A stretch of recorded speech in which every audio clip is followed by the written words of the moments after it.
de los pacientes infectados durante la vida, el 5 al 10% de los pacientes van a desarrollar después tuberculosis. Eso es mucho mayor en los huéspedes inmunocomprometidos. Y acuérdense que antes del tratamiento con HIV, lo que era el aumento de casos del 5 a 10% en la vida era por año en el paciente HIV. O sea, el 8 a 10% de los pacientes hacían tuberculosis anualmente. En tanto que la mayoría de las personas sin inmunocompromiso, con infección tuberculosa latente, no progresarán a tuberculosis activa. Esto que ya lo he mostrado tantas veces en las enfermedades autoinmunes como en otras enfermedades, las infecciones es la suma de una serie de factores entre los cuales está la enfermedad, el tratamiento, las comorbilidades que pueden tener esos pacientes, otras infecciones que pueden disminuir el compromiso inmunológico, y eso es lo que se llama el estado neto de inmunosupresión, un término acuñado por Rubin hace muchísimos años, pero que siempre me parece muy interesante porque estos pacientes con este quantum de inmunosupresión en el entorno familiar, social, laboral y en los viajes es donde se puede infectar. Veamos en cuanto a la enfermedad autoinmune dos ejemplos de qué pasa por la enfermedad pura, sin la intervención de mucha farmacología. En los lupus son más susceptibles a la TBC que la población general. Por supuesto que esta susceptibilidad va a depender mucho de la prevalencia de la infección tuberculosa que hay en el lugar. Por ejemplo, en España, en el País Vasco, 7 veces mayor el riesgo que la población general, pero en Hong Kong 15. Es decir, que de por sí la enfermedad tuberculosa es más frecuente en los pacientes con lupus y en los pacientes que tienen. ¿Qué pasó? Ahí está, perdón. En los pacientes que tienen artritis reumatoidea, es a veces como un promedio 4 veces mayor al riesgo de tuberculosis que la población general, según las estadísticas, de 2 a 10 veces. Esto independientemente del uso de biológicos, probablemente asociado con la actividad de la enfermedad. Así, cuanto más activa la enfermedad, más inmunocomprometido está el paciente, y otros fármacos como los glucocorticoides. ¿Qué podemos decir con respecto al tratamiento? Bueno, la Sociedad Americana de Infectología, con respecto al grado de inmunosupresión que producen los tratamientos, fíjense que las 3 drogas que se usan en los pacientes con enfermedad autoinmune, bueno, cuando están en estas dosis, pero fundamentalmente prestemos atención a lo de la prednisona, cuando está por debajo de 20 miligramos, dando más de 14 días, se considera de bajo nivel de inmunosupresión. Pero miren qué pasa cuando la prednisona es 20 miligramos o más por más de 14 días y los biológicos en esta clasificación, todos ellos como si fueran un grupo homogéneo en cuanto a inmunosupresión, realmente no lo es así. Fíjense que produce este alto grado de inmunosupresión, asimilándolo a inmunodeficiencias primarias combinadas, trasplante de órganos sólidos, o sea que la droga sola de por sí tiene un altísimo riesgo de producir inmunodeficiencia. Pero claramente la explosión de la aparición del biológico, una droga maravillosa para el tratamiento de las enfermedades autoinmunes, revolucionó el tema con la aparición de la tuberculosis relacionada a ello mismo. Y lo importante es que ninguno de los ensayos randomizados controlados pivotales que se hicieron en el 90, fíjense que yo les mostraba que aparecieron en el 2000 prácticamente ya en forma sistemática, entonces los estudios pivotales no detectaron con los anti-TNF casos de tuberculosis. Esto demuestra que lo que es los ensayos clínicos son una realidad que después se ratificará o rectificará en el mundo real de la aplicación en terreno. Y rápidamente, fíjense, en el año 2001, el CDC, perdón, la FDA detecta 70 casos de tuberculosis en pacientes con infliximab, 40% de ellos con formas extrapulmonares y lo más llamativo, que la mayoría de ellos en pacientes con baja incidencia de tuberculosis. ¿Qué dice la FDA? Señores, hay que realizar tamizaje de enfermedad tuberculosa latente antes de prescribir, en este caso el infliximab, que fue la primera droga, porque no se había hecho esto en los ensayos pivotales, porque no se sospechaba que podría tener riesgo para esto. Y miren la relación, que no es igual para todas las drogas anti-TNF, donde el infliximab en distintos países, que ya le digo, depende de la prevalencia, el infliximab siempre es mucho mayor que cualquier otro anti-TNF y que de ellos el que tiene mayor rango de seguridad en todos los estudios es el etanercept. Este es un dato interesante cuando uno busca alternativas terapéuticas. Y en lugares de alto riesgo, de alta prevalencia, el uso de infliximab fue verdaderamente catastrófico, como miren lo que pasaba en Corea.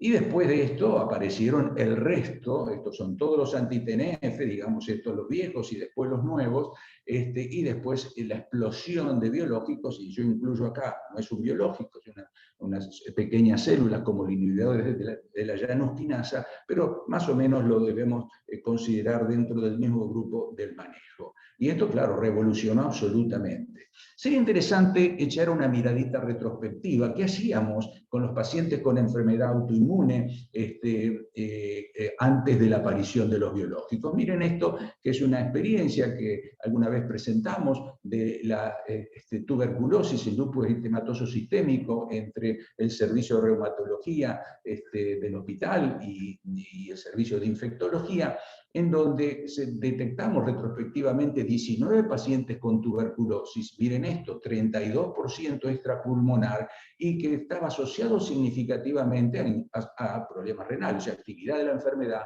tratamiento con ciclofosfamida, y miren otra vez la corticoterapia mayor de 20 miligramos de prednisona en estos pacientes. Después, a estos 19 pacientes pudimos agregar 20 otros casos más, hasta llegar a 26 casos, miren desde qué año, 1987 a 2012. Y miren que no hay ningún biológico acá, los biológicos empezamos a usar hace muy poco, estaban bien inmunosuprimidos, y observen en estos 26 casos que el 42% era extrapulmonar, bien agresivo, y que lamentablemente un cuarto de los pacientes fallecieron, 2 por tuberculosis extrapulmonar. ¿Por qué muestro esto?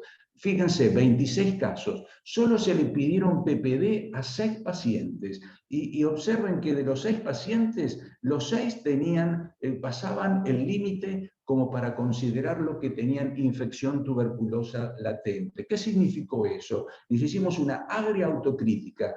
No estábamos viendo a los pacientes con enfermedad autoinmune con el mismo criterio que estábamos viendo a otros pacientes inmunocomprometidos, como era el HIV, como era el oncohematológico, y que era necesario que asumiéramos la necesidad de hacer un análisis previo a la inmunosupresión, y fue así. Acuérdense que llegó hasta el 2012 de esa autocrítica de pacientes que hacían tuberculosis cavitada, extrapulmonar, como esta artritis tuberculosa, o oncutánea. Apareció entonces el consultorio del paciente inmunocomprometido, del cual me siento muy orgulloso de haberlo puesto en marcha y que esté en manos en este momento de INEX, y que después mostrará la experiencia. Pero esto surgió de un análisis crítico de lo que hacíamos en esos pacientes. Es decir, que la tuberculosis en estos pacientes con enfermedad autoinmune estaba mucho antes de la aparición del biológico, y en España, por ejemplo, antes del biológico, el riesgo, como dijimos, era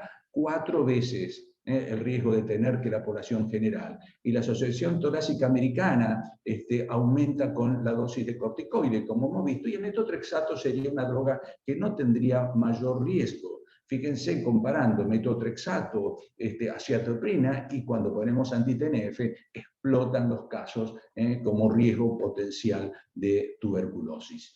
Y las otras drogas utilizadas, como los AINES, llamativamente, aunque realmente en estudios con mucho sesgo, en algunos de ellos, como los COPSID, pareciera haber algún riesgo, no muy marcado, pero de tener tuberculosis. No son los más importantes, pero sí los glucocorticoides. Miren ustedes acá como después de 7,5 de prednisona, cómo pega un salto, y obviamente a mayor dosis va a ir aumentando. Entonces, la dosis por la cual debiera uno manejarse para disminuir el riesgo de tuberculosis con prednisona o corticoides en dosis equivalente debiera ser menos de 7,5 miligramos por día.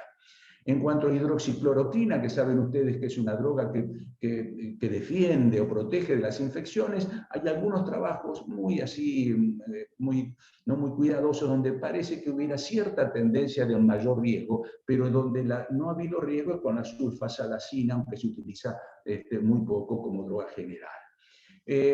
Antes de tener el uso del infliximab en enfermedad autoinmune, artritis reumatoidea, fíjense, 6.2 casos, cuando aparece el infliximab, 52, casi 10 veces más que los pacientes que no tenían infliximab.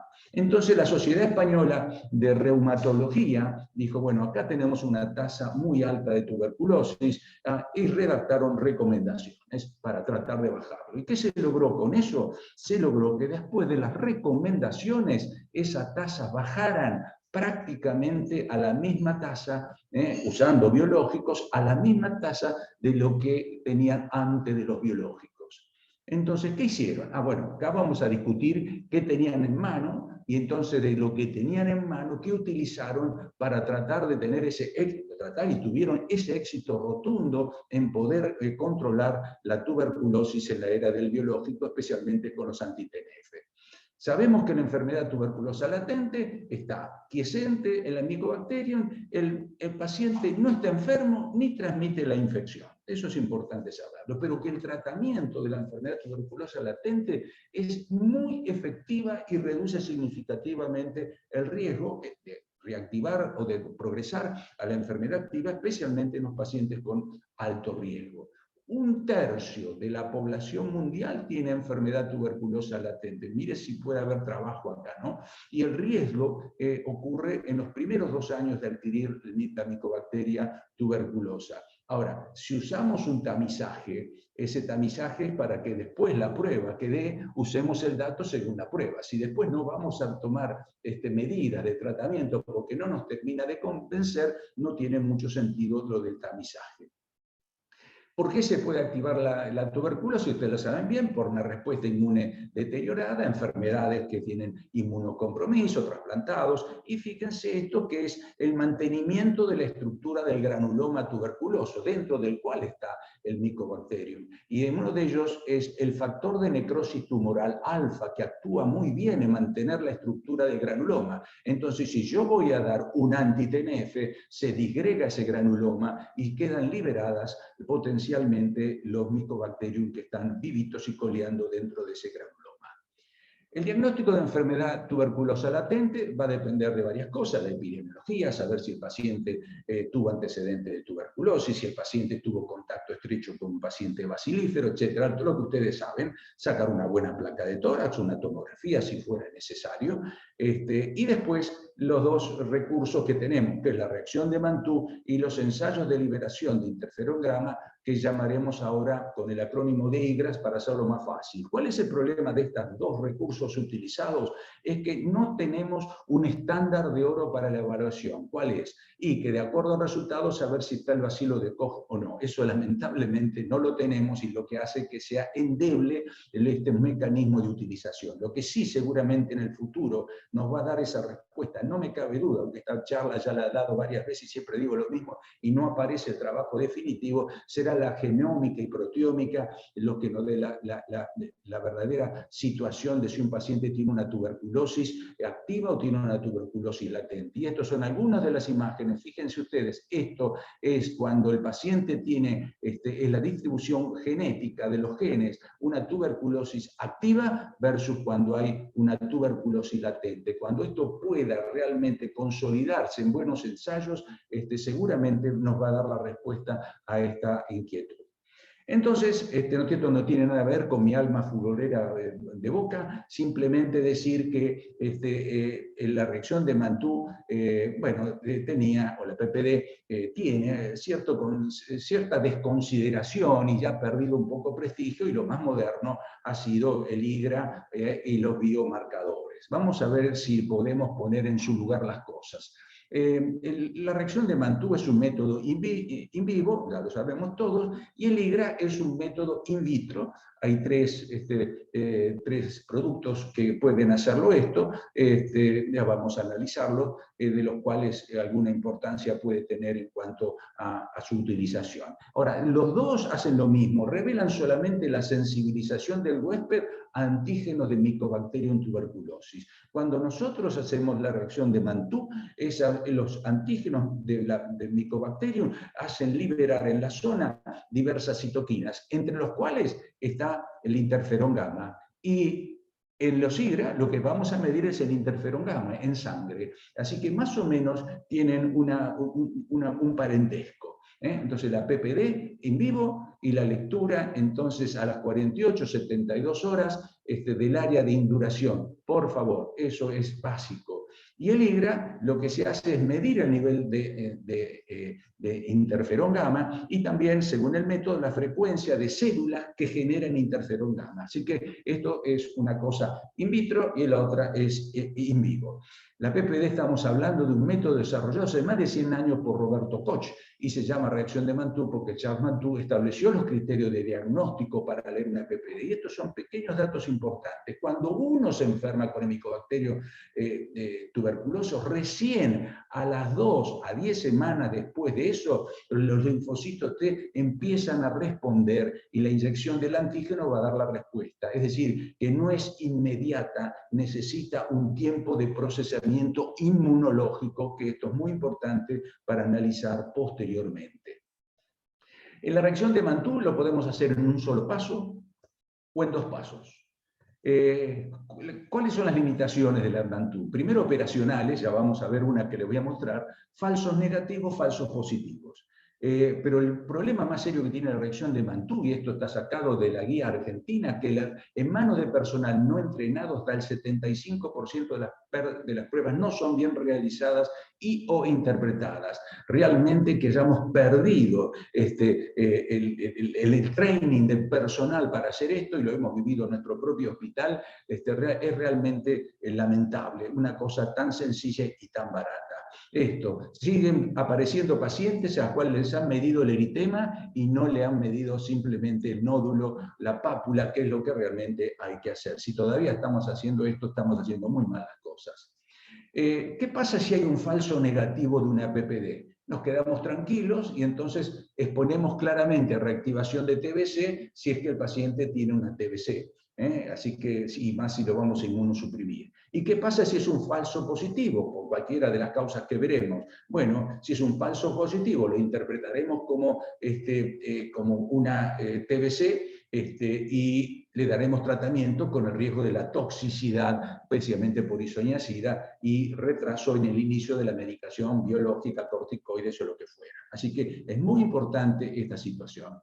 Y bueno, y en el paciente inmunocomprometido, que es esta zona acá, ¿cierto? Trasplante del GRAN también, se considera la induración de 5 o más milímetros como positivas, en tanto que 10 y 15 milímetros quedan para otras poblaciones de menor riesgo. Pero fundamentalmente, el que ha tenido un contacto reciente de una persona con tuberculosis infecciosa abierta, bacilífera, ya no se considera 10 sino 5, y todos los pacientes que vamos a hablar ahora, especialmente con los antagonistas de TNF-alfa, son de riesgo y se toma el corte de 5 milímetros.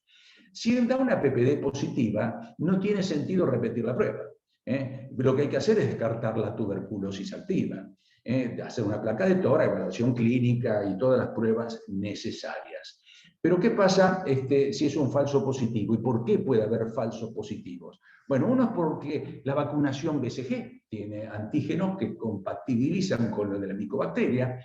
Otro porque tengan micobacterias no tuberculosis, y por problemas operacionales, porque ya dijimos, la ineptitud, la incapacidad o la mala interpretación puede llevárselo. Pero en realidad se ha sobredimensionado la vacunación BCG como falso positivo. En los países endémicos, la positividad de PPD refleja más probablemente la incidencia de infección tuberculosa latente que realmente la vacunación con BCG. De hecho, la BCG administrada al nacer durante la infancia y no repetida, acuérdense que antes se hacía también a los 16 años, es un impacto mínimo en el dato de la PPD y puede ser ignorada. Y se considera que la BCG no tiene una influencia significativa después de 10 años. Es decir, que el impacto de esto puede haberlo, pero no es tan importante como se consideró en un momento. Y el falso negativo va a ser chicos que tienen muy mal desarrollo todavía inmunológico, adultos mayores que tuvieron la tuberculosis hace mucho tiempo y no tienen exposición antigénica. Una infección reciente necesita, como dijimos, entre la infección y la aparición de la PPD, varias semanas, dijimos por lo menos de 6 a 8 semanas, más de 2 por lo menos, cerca de 2 meses para que la PPD pueda empezar a dar positivo. Así que fueron falsos positivos porque hay una infección reciente. Los inmunosuprimidos, tratamientos inmunosupresor, caquexia, etcétera, pueden ser todos falsos negativos, por la falta de actividad inmunológica. La prueba de 2 pasos. La prueba de 2 pasos, o refuerzo o booster, es que esas personas que dijimos que pudieron haberse enfermado bastante tiempo, la respuesta pudo haber disminuida y una segunda PPD, refuerzo o booster, aplicado un par de semanas más tarde, puede ser positiva. Y esto se debe porque puede haber con el tiempo una pérdida de la respuesta del linfocito T de memoria, lo que no nos va a poder decir el booster si es una enfermedad tuberculosa latente o tuberculosis, ¿no? Es decir, es positiva después de la RNC. La PPD repetida no es que induce después PPD positivas porque yo me hago muchas PPD. No, eso no es cierto. Pero la PPD positiva, repetida, a las 2 semanas, pueden restaurar la reactividad en pacientes que la han disminuido con el tiempo. Este efecto es útil en aquellos que tienen que hacerse PPD, digamos, en forma periódica. Por ejemplo, aquellos que requieren biológicos, a veces hay que hacerlo una vez por año. Entonces, tener una PPD negativa en la primera vez implica después poder hacer otras PPD para tratar de ver si después aparece el viraje tuberculínico, como veremos posteriormente. Obviamente, ¿dónde vamos a buscar esto? En los países y en los lugares con riesgo de tuberculosis. Y el refuerzo se hace 1 a 3 semanas luego de la PPD inicial negativa. Y esto es muy importante, no sobrepasar este periodo, por lo que vamos a ver que eso es lo único que nos va a permitir saber si ese cambio es un booster o si es un viraje tuberculínico, porque el viraje tuberculínico es aquellos pacientes que, como dijimos, los bacilíferos o los inmunocomprometidos, hay una variación que hace que el negativo se transforme en positivo, más de 5 milímetros, en el diámetro de 2 pruebas tuberculínicas, pero con un intervalo entre 2 meses y 2 años. ¿Por qué? Porque menos de 2 meses puede ser un booster. Por eso la importancia del booster es de hacerlo muy cerca de la primera prueba, porque nos estamos alejando de esos 2 meses que puede ser el momento donde el paciente se infecte realmente y haga el viraje tuberculínico.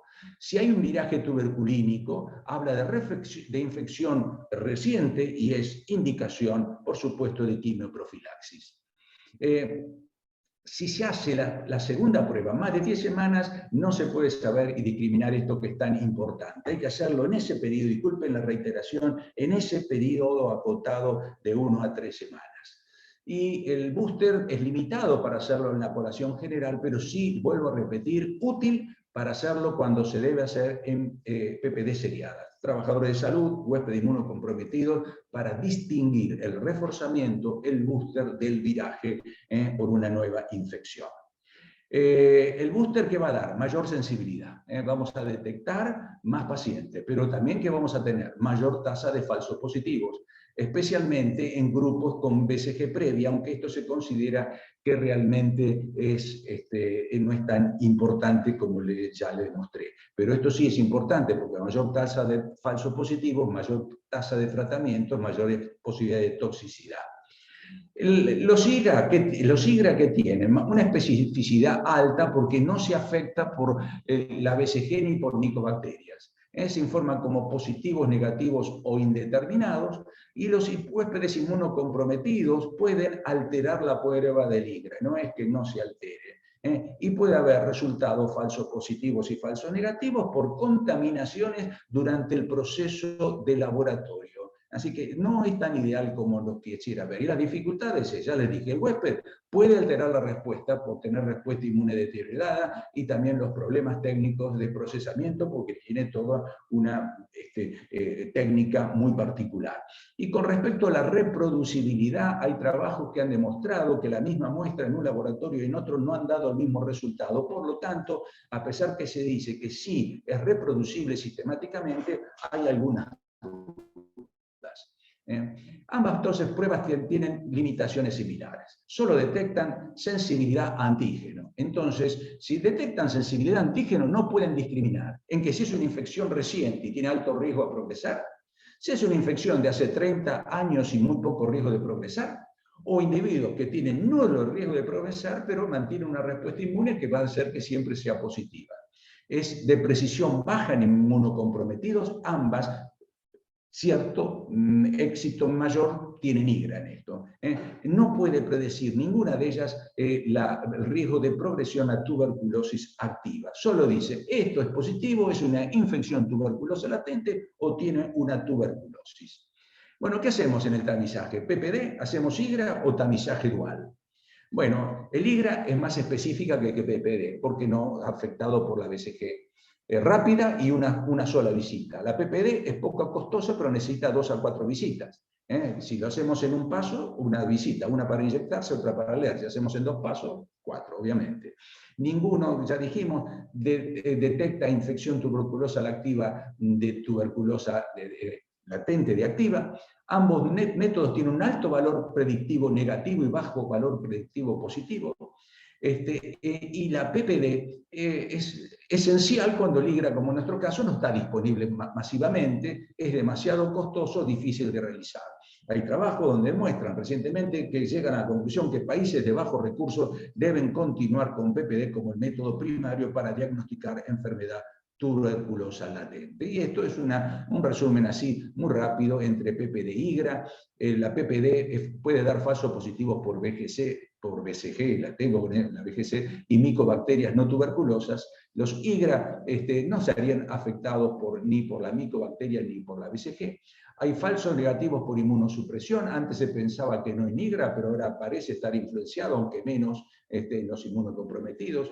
Tienen una sensibilidad en los grupos no vacunados con BCG y especificidad prácticamente igual el IGRA que la PPD, pero cuando hay vacunados con BCG, la especificidad baja, obviamente, y fíjense que la especificidad se mantiene, vacunados con BCG, bien alta con el IGRA. Posibilidad de variabilidad entre observadores, dice que no hay posibilidad de variabilidad, ya le dije que pareciera que puede haber, necesidad de 2 visitas, esta una sola, resultados que requieren más tiempo, resultados que son más rápidos, se necesita formación en ambas para tener una buena rendimiento de la prueba, la PPD es de bajo costo, el IGRA es de alto costo. El CDC, ITSA y Organización Mundial de la Salud respaldan el uso de IGRA o PPD para la detección de la tuberculosis. En determinadas situaciones, una puede ser mejor que la otra, hay que encontrar esa estrategia. No se recomiendan las pruebas simultáneas o secuenciales, pero sí en algunas situaciones, si se disponen de los 2 métodos, puede ser útil. ¿Cuál es esa excepción? Tenemos una prueba de, por ejemplo, PPD negativa o indeterminada, pero tenemos alta sospecha clínica de tuberculosis. Entonces podemos probar con la prueba alternativa. Hacemos un IGRA y nos da positivo, ahí puede ser que esté la infección tuberculosa latente. Y al revés, podemos usar una prueba alternativa cuando el resultado de la primera, la PPD, es positiva en una persona de bajo riesgo, podríamos probar hacerle también un IGRA y si da negativo, entonces nos confirma que esa persona, a pesar de la PPD, no tiene tuberculosis latente. Entonces, recuerden que entonces esto es importante, que necesitamos cierto tiempo para que la PPD se haga positiva. Y un anti-TNF nunca va a dar PPD positiva, aunque se infecte antes de los 3 meses, porque necesita ese tiempo mínimo. Hay que superar ese lapso. Entonces, el tamizaje de infección tuberculosa latente, miren ustedes, hay 6 guías que dicen que hay que usar PPD más IGRA, 3 que dicen que hay que usar IGRA sola, PPD 7, PPD o IGRA 2, IGRA con vacunados con BCG, 2 guías, testeo anual 3 guías, contrario al testeo anual, 2 días. Quiere decir que claramente la estrategia óptima de tamizaje de enfermedad tuberculosa latente sigue siendo el tema de debate con biológicos. Entonces, en enfermedad reumática o enfermedad autoinmune, tanto la PPD como el IGRA pueden ser negativos por la inmunosupresión. Se recomienda que se repita PPD o el IGRA entre 1 a 3 semanas del test inicial y el tamizaje anual de aquellos que viven en lugares con probabilidad por la prevalencia de tuberculosis y tratamiento biológico. Cerca de 1/3 en algunos de los trabajos con resultados negativos al iniciar el anti-TNF se convierten en positivos durante el curso de la misma. Así que hay que tener mucho cuidado. Entonces, aquellos que desarrollan una PPD positiva o IGRA van a ser positivos siempre, no hay que estar repitiéndolo. Distinto es cuando es negativo. Y si da positivo, siempre buscar la tuberculosis.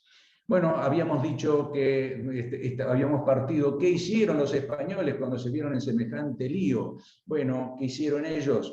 Bueno, algo muy fácil, tamizaje, que es lo único que tenemos, muchachos, el tamizaje. Ahora, ¿qué tamizaje utilizaron ellos para obtener ese éxito tan rotundo que había mostrado? Que después de hacer esto tan simple, llegaron a tener las tasas de tuberculosis previas a la etapa del biológico. Y es hacer la reacción de Mantoux. Y si la reacción de Mantoux es menos de 5 milímetros, el paciente puede iniciar tratamiento inmunosupresor, anti-TNF o el que sea. Pero fíjense que si el booster es positivo, empecé mal. La Mantoux es negativa, entonces ahí hacemos un booster. Si el booster es negativo, hacemos tratamiento supresor. Si la Mantoux es positiva, ¿no es cierto? Perdón, la Mantoux acá es negativa y hacemos el booster y el booster es mayor de 5, o sea, acá es negativo, hacemos booster mayor de 5, ahí hacemos quimioprofilaxis con isoniazida. Si de entrada tenemos una Mantoux mayor de 5, no tenemos necesidad de hacer el booster a las 2 o 3 semanas. Claramente lo hacemos a la semana, 2 semanas. Así que claramente con el booster lograron hacer esto. PPD en 2 pasos es la única evidencia hasta ahora de medida preventiva efectiva demostrada en terreno. ¿Qué llevó a esto también? Aumento de falsos positivos, claro, y innecesario exceso de tratamiento, pero también rescatar muchos pacientes que hubieran tenido una tuberculosis activa. Y la Sociedad Americana de Reumatología está en hacer un test inicial, ya bien sea PPD o IGRA, y repetir si el riesgo está presente cualquiera de los dos con el que se haya iniciado. Es decir, hacer un booster con cualquiera de los dos. En realidad con el IGRA no es un booster, sino a ver si hay una conversión. Y en el CDC, bueno, lo mismo, en diagnóstico en 2 etapas, hacer un retest entre 1 y 3 semanas si la reacción de Mantoux es negativa. En cuanto a los no anti-TNF, el riesgo es mucho más bajo, de forma tal que algunos dicen que no sería necesario, salvo en pacientes de alto riesgo, en lugares de tasas de tuberculosis alta. Yo creo que hay que ser muy cuidadosos y creo que por ahora, hasta que tengamos buena experiencia, debiéramos hacer los test como corresponde. Miren, en la Argentina, este es el último reporte del Bio-Badazar, entre los casos en pacientes manejados con biológicos y en controles, el riesgo es casi 9 veces más según este reporte del Badazar. Así que creo que tenemos que ser muy estrictos. Y estas son palabras que las pongo como mías, ¿no? En nuestro medio, con una población vacunada con BCG, con una endemicidad mediana alta de tuberculosis, sin acceso fácil a IGRA, estimo que no hay elementos que se opongan a la realización sistemática de 2 pasos en pacientes con inmunocompromiso cuya PPD es negativa en la primera prueba. En síntesis, 1 paso, 2 pasos, ni un paso atrás.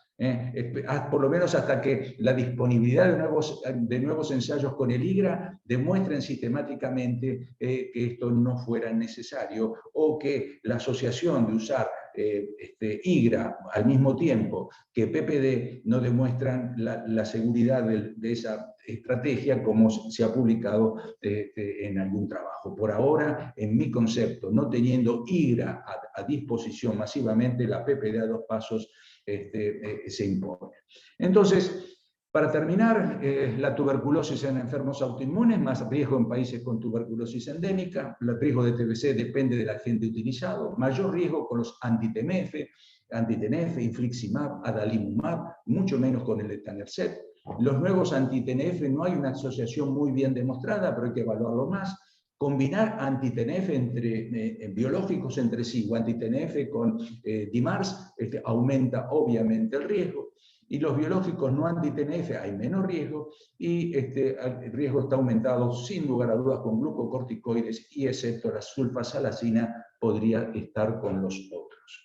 ¿Qué nos queda? Hay lagunas en el conocimiento de la enfermedad tuberculosa latente en el enfermo autoinmune, necesidad de pruebas de mejor rendimiento, regímenes de tratamiento más cortos y con menos efectos adversos, evitar la baja adherencia a estos tratamientos y mejorar la estrategia de seguimiento de estos pacientes.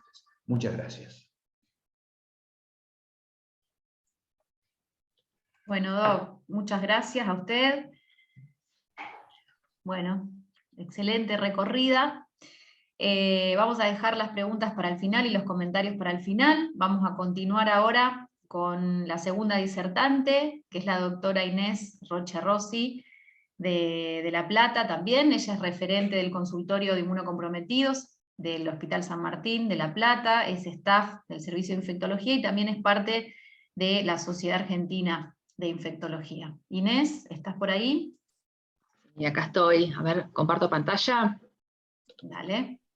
Ahí estamos. Bueno, Fer, muchas gracias por la invitación. Gracias a la Sociedad de Infectología de Rosario por la invitación, y la verdad que este es un tema súper candente que nos pone en crisis muchas veces. Bueno, a ver, ¿pasa ahí la pantalla? Ahí. Bueno, como bien dijo el doctor Esposto, en los pacientes con enfermedades autoinmunes y sometidos a terapias biológicas o cualquier inmunocompromiso, y también por su enfermedad de base, tienen mayor riesgo de padecer la tuberculosis como enfermedad comparado con la población en general. Esto es un breve repaso de lo que dijo el doctor, ¿no? Pero muy cortito. Es, como bien dijo él, que la PPD se considera positiva en estos pacientes cuando es igual o mayor a 5 milímetros, y es importante, como bien dijo él, la correcta medición, ya que muchas veces viene al consultorio el paciente con un papelito que dice PPD igual negativo. Entonces uno no sabe si fue bien determinado, si midieron la pápula, si no. Entonces una de las cosas que hacemos a veces es instruir al paciente cuando se va a hacer la PPD, para decirle cómo debería ser medida y cómo debería ser el informe. Las reacciones falsas negativas pueden observarse por los estados de inmunosupresión, por las terapias inmunosupresoras que tienen, por su enfermedad de base, y también dependen de la potencia del reactivo utilizado, y como decíamos anteriormente, también puede ser por las fallas en la técnica. Como bien dijo el doctor, en el 2013 él fue el pionero para generar un marco para la atención y la centralización de la asistencia a estos pacientes inmunocomprometidos no HIV, dado que nuestro hospital es un servicio de referencias, tanto de pacientes reumatológicos como de pacientes gastroenterológicos.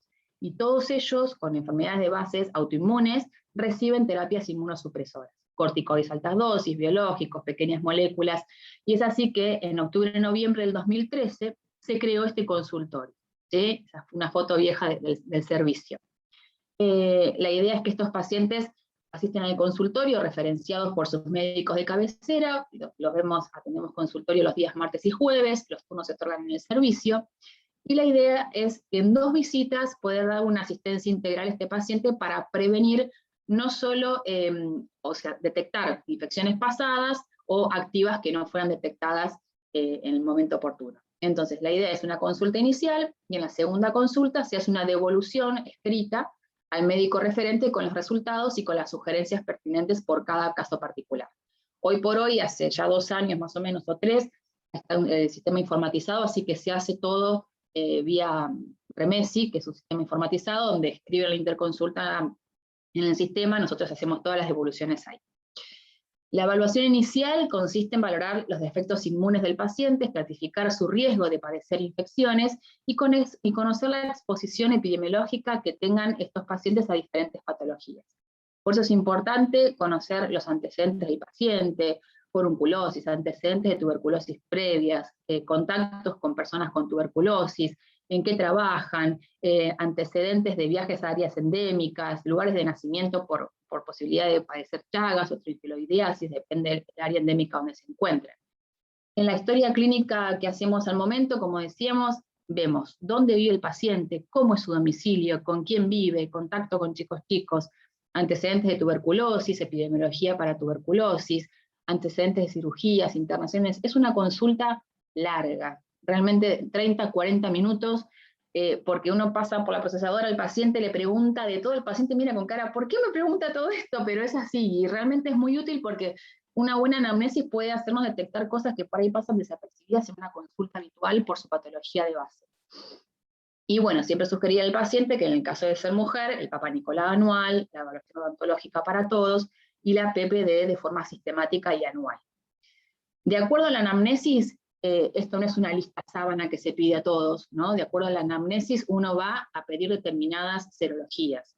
Por supuesto que BDR y HIV a todos los pacientes, serología sarampión-rubiola de acuerdo a su edad, antecedentes de vacunación, HTLV 1 y 2, herpes simple, citomégalos, zóster, por supuesto que si tienen el antecedente de varicela, uno no pide la serología, los virus hepáticos, hepatitis A, B y C, un coproparasitológico, brucelosis, Chagas y una placa de tórax y fundamentalmente la reacción de Mantoux, ¿sí?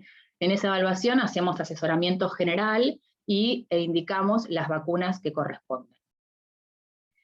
Desde que se abrió el consultorio PIC, en octubre-noviembre de 2013 hasta agosto del 2021, con la pandemia, bueno, el año pasado casi no hubo asistencia y se reabrió este año, vimos un total de 918 pacientes, una mediana de edad de 47 años, el 73% eran mujeres y estaban inmunosuprimidos al momento de la consulta el 42%.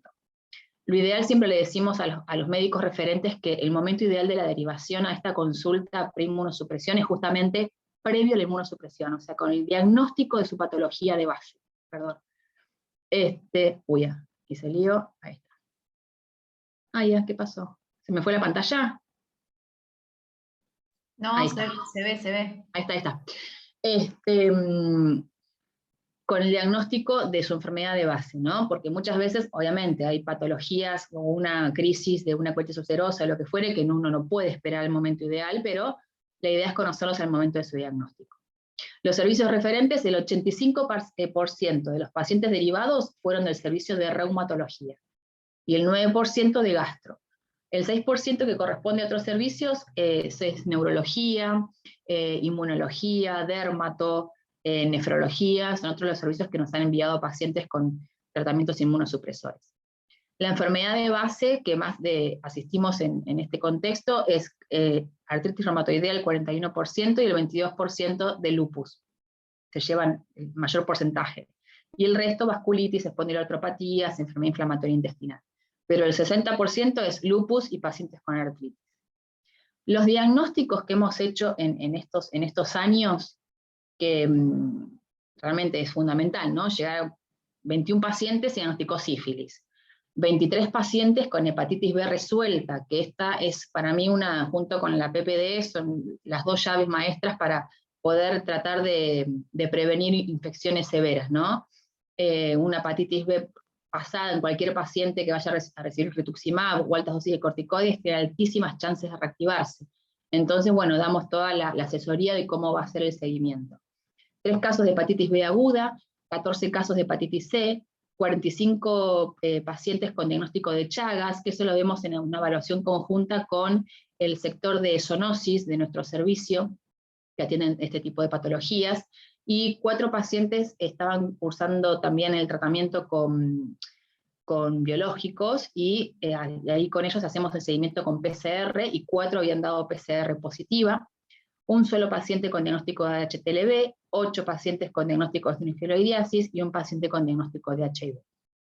Estos fueron nuestros resultados en estos años.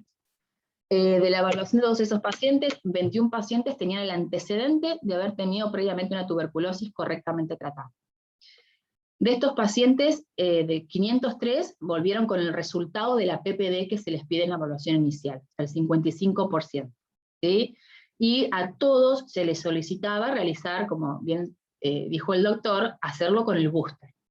El tema es que no muchos vienen con el booster por diferentes temas de logística o lo que fuere, así que no todos tienen el booster realizado, y se consideró positiva los que tenían una PPD, la medición de la pápula, más de 5 milímetros. Como les dije anteriormente, muchas veces nos encontramos con la barrera de que nos vienen informes escritos a mano, que no nos dan la certeza de que haya sido un método bien realizado, que nos deja dudas.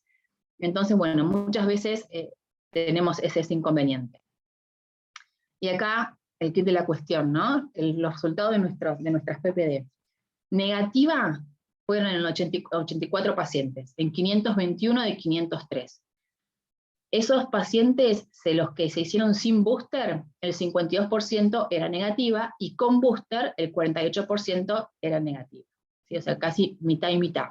Con o sin booster era negativa. Ahora, de los pacientes que tuvimos una PPD positiva, fue el 16%. Como vemos, como podemos tener un seguimiento, una población cautiva de estos pacientes, ya podemos hacer un seguimiento a largo plazo, muchos pacientes, 10 en este caso, han tenido viraje de esa PPD. O sea, años previos con PPD negativa, y 10 pacientes mostraron en un control una PPD positiva.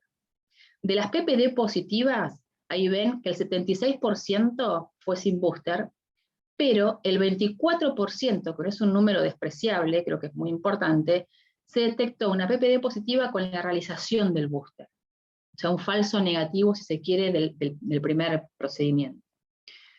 Se inició el tratamiento de la infección tuberculosa latente a estos 82 pacientes y se sugirió el retraso de la terapia inmunosupresora de mínima un mes de haber completado el tratamiento con isoniazida 300 miligramos por día.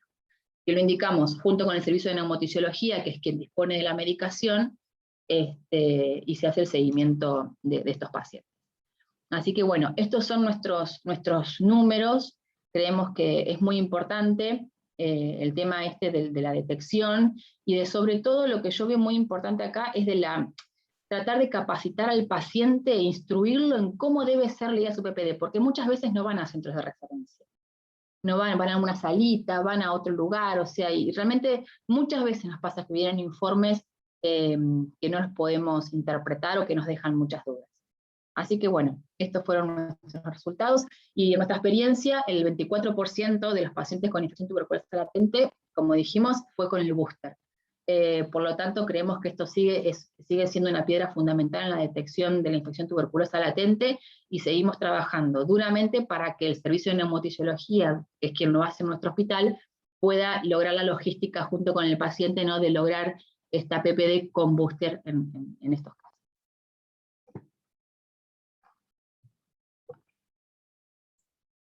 Bueno, Inés, gracias. Excelente. Vamos a dar paso al tercer disertante. Si quieren, después de las 3 disertaciones podemos hacer comentarios o preguntas para que no se olviden al final.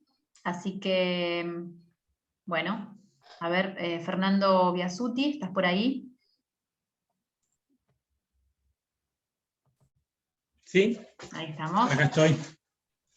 Bueno, Fernando Biasuti es infectólogo, es referente del programa provincial de tuberculosis, acá en la provincia de Santa Fe. Así que bueno, lo invitamos para que dé su mirada como infectólogo, pero también desde el programa provincial. Así que adelante. Bueno, buenas noches a todos. En rigor del tiempo voy a intentar ser breve.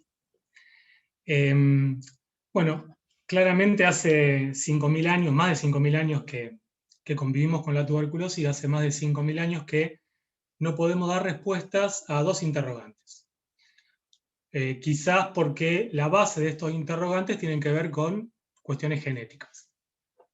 El primer interrogante tiene que ver con cuestiones de la micobacteria. Como saben, es una micobacteria que tiene la capacidad de regular en menos su metabolismo, vivir en hipoxia y adoptar una modalidad que en el inglés se lo denomina dormancy. Y esto hace que se invisibilice al sistema inmune del hombre. Con respecto al otro evento, es que el hombre no ha podido, con su sistema inmune innato, dar respuestas a la micobacteria. Y esto tiene que ver de la siguiente manera.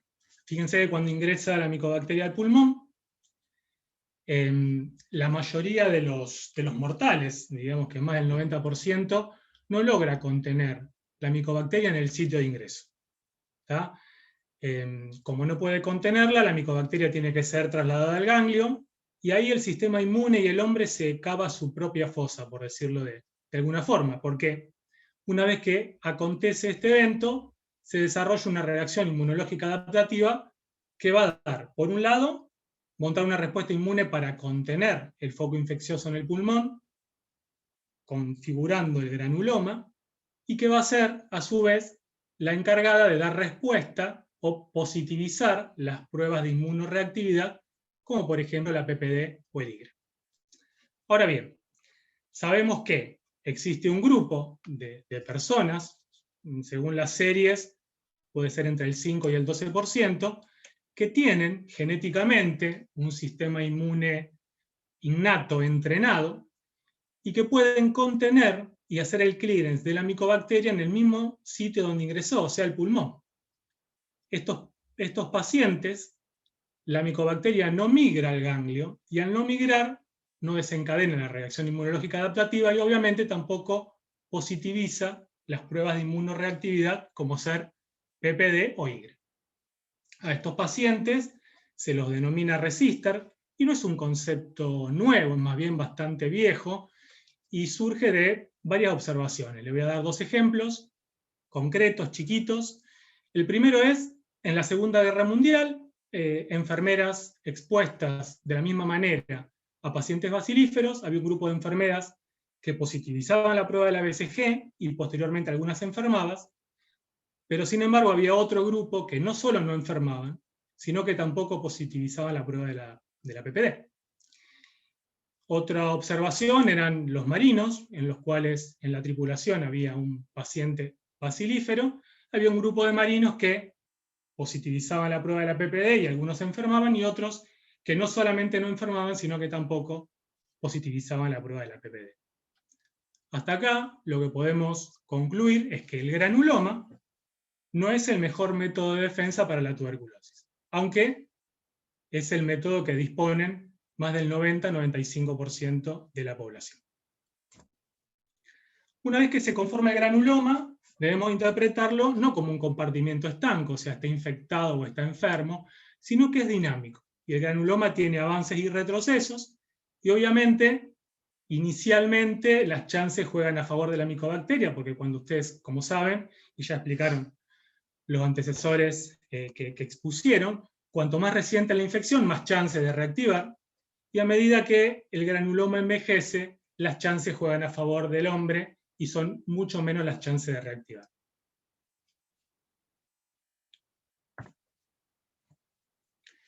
Bien, cuando hablamos de infección tuberculosa latente, la definición que está aceptada por todos es una situación en la cual no existen ni síntomas, ni signos de tuberculosis, y que solamente podemos dar cuenta de ello por la positividad de las pruebas que nos informan una inmunoreactividad. Esto es, PPD positiva o IgG positiva.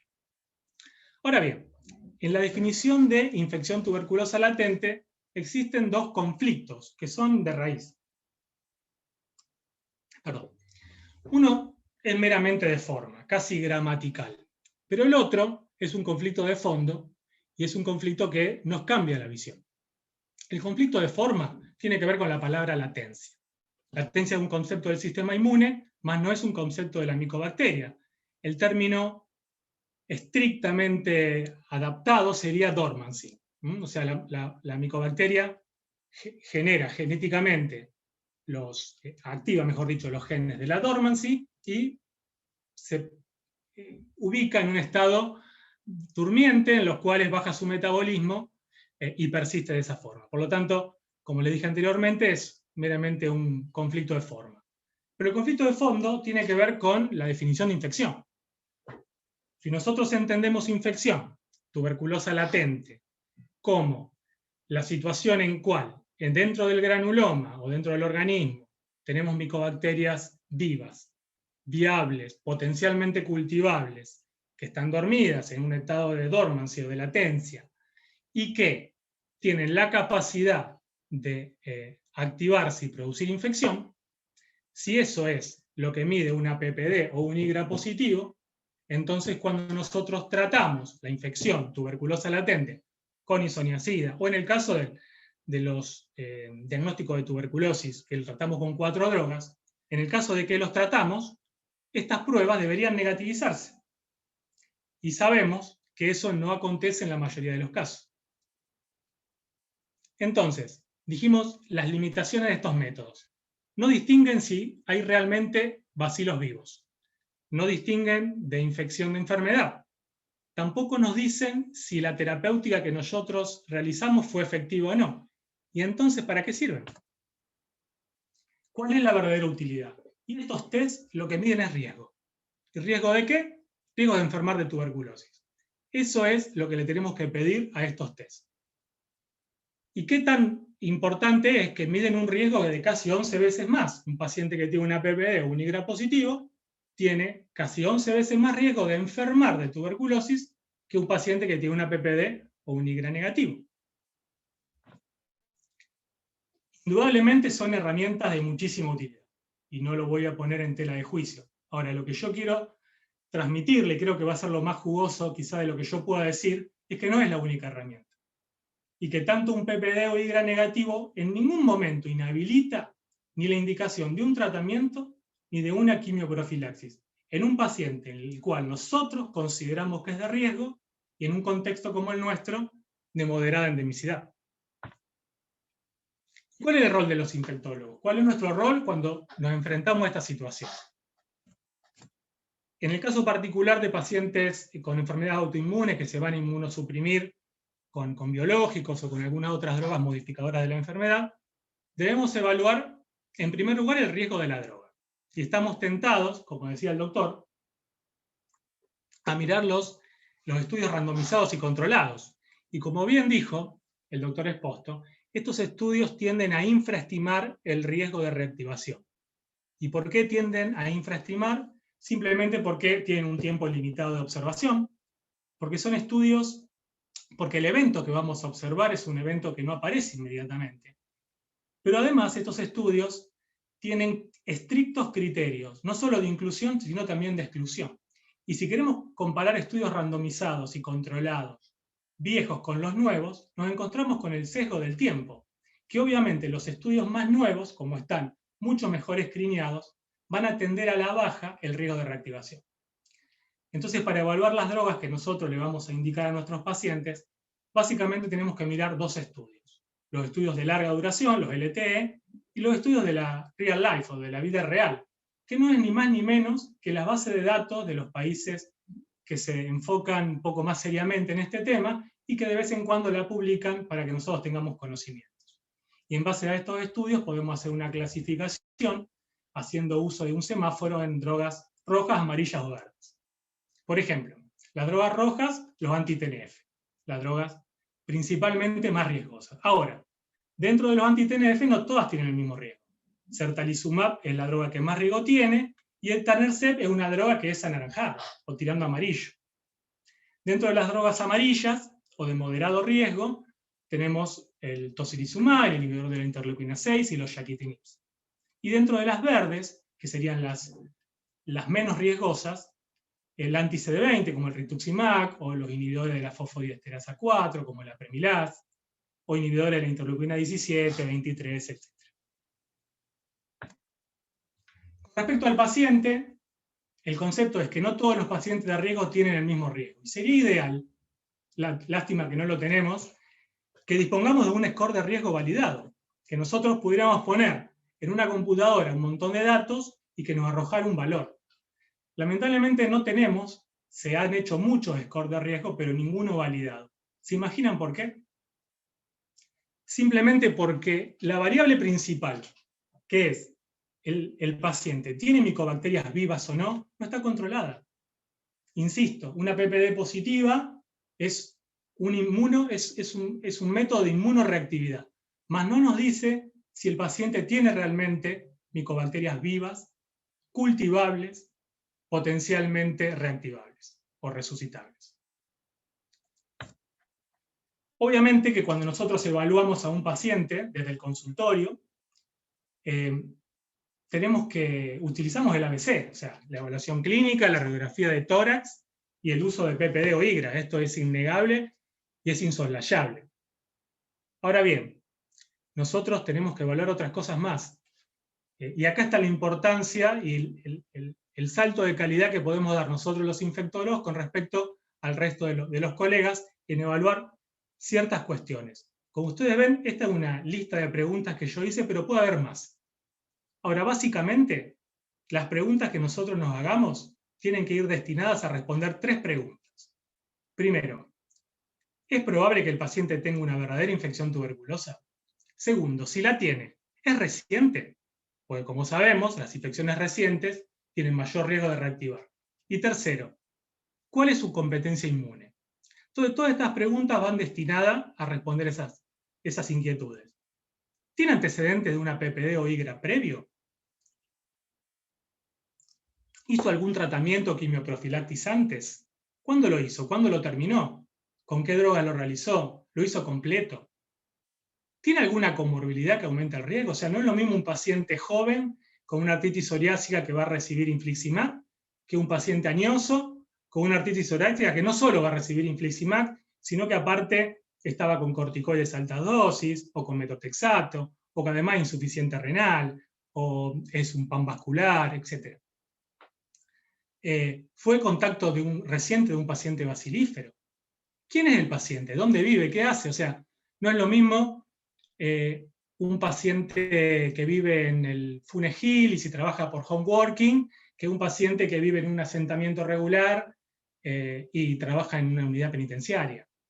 ¿Qué droga estaba realizando? ¿Estaba realizando solamente corticoide o metotrexate? ¿O estaba haciendo ya un combo de otras drogas? ¿Y qué drogas le voy a agregar? Obviamente que mediante todo este ejercicio clínico nosotros situamos al paciente en una categoría de riesgo, que ojalá, repito, dispusiéramos de un score, pero no lo tenemos. Y tenemos que hacer uso de nuestro juicio clínico. Y en base a esto, definimos, ¿vamos a utilizar quimioprofilaxis? ¿Con cuáles drogas? ¿Durante cuánto tiempo? ¿Vamos a sugerir al médico que nos envía al paciente para evaluar que le quiere indicar un anti-TNF? Modifique la droga porque nosotros consideramos que es un paciente de alto riesgo y le sugerimos que use una droga de color amarillo o verde. ¿Cuánto tiempo vamos a hacer el tratamiento con isoniazida, por ejemplo, antes de incorporar el biológico? Son todas preguntas que nos vamos a hacer para poder tener una buena aproximación en este tema. Obviamente acá vuelve a tallar el juicio clínico. Como no existe un score de riesgo validado, debemos utilizar el juicio clínico. El concepto con el tema de los biológicos es que deberían iniciarse por lo menos un mes después de que nosotros iniciamos el tratamiento para la tuberculosis latente. Y que si llega a desarrollar una tuberculosis activa mientras usa biológico, obviamente hay que suspenderlos y descalar las drogas. Y si el paciente nosotros juzgamos que es un paciente de alto riesgo, sugerir utilizar drogas de color verde o amarilla y no las rojas. Respecto al tratamiento, 2 palabras. Todos los tratamientos o todos los esquemas tienen la misma efectividad. La diferencia está en la posología o el tiempo de duración. Lamentablemente nosotros no disponemos esquemas con rifapentina, que son los de duración menor y menos dosis, pero disponemos desde el programa, por ejemplo, la doble asociación o la isoniazida en monodroga. A veces disponíamos de rifampicina en monodroga también, pero es irregular la provisión, o sea que no lo aconsejamos. Sí disponemos de esas 2 que están en verde. Importante, las dosis importan más que el tiempo de tratamiento. No es lo mismo un paciente que le indico 6 meses de tratamiento y cumple con 3 en realidad.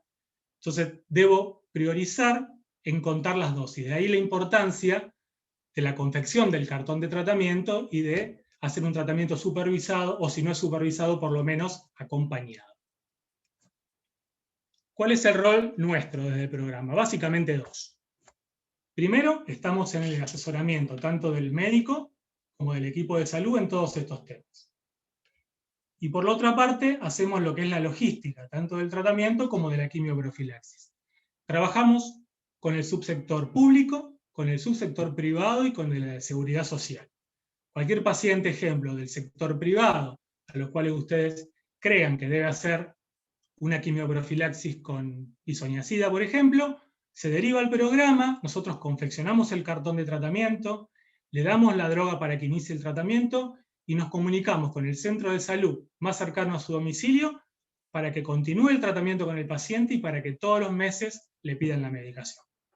Así que creo que no tengo más nada que decir, espero que podamos trabajar juntos y gracias por la atención. Bueno, Fernando, muchísimas gracias por este resumen, esta postura desde el programa. Yo quería hacer un comentario que, bueno, haciendo, digamos, como un resumen, cuando nosotros nos planteamos hacer este Ateneo, en realidad fue porque a Fernando le surgió desde el programa la necesidad de ponerse de acuerdo con los infectólogos locales para que acordemos alguna postura más o menos uniforme. Y bueno, por eso nos pareció interesante hacer este Ateneo. Nos parece que es importante trabajar en equipo, contar con lo que tenemos, como decía Amadeo, bueno, tal vez ver, no tenemos los SIGRA porque estamos en Argentina y hoy por hoy contamos con PPD. También me quedé pensando en lo que decía Inés, esta cuestión de educar a la persona que vaya a realizar digamos, la prueba de Mantú. Imagino que desde el programa de tuberculosis, tal vez manejando el insumo, podemos llegar a hacer algo, digamos, de manera educativa o formativa para que el enfermero, la enfermera, el agente sanitario, el que sea que esté en atención primaria, muchas veces pueda llegar a hacer una prueba correctamente para que después alguien lo lea correctamente y tome una decisión adecuada. Como propuesta, Fer, lo estoy pensando. Así que bueno, muchas gracias a los tres expositores. Si alguien tiene alguna pregunta, algún comentario, Amadeo, Inés, o alguien que nos esté escuchando. Yo no dije que en los pacientes que nosotros detectamos infección tuberculosa latente por la PPD positiva, por supuesto que antes de retrasar el inmunosupresor se hizo el estudio exhaustivo para descartar una tuberculosis. Y como bien dijo el doctor, extrapulmonar, o sea, porque sabemos que lo más frecuente es que hagan formas atípicas, muy solapadas.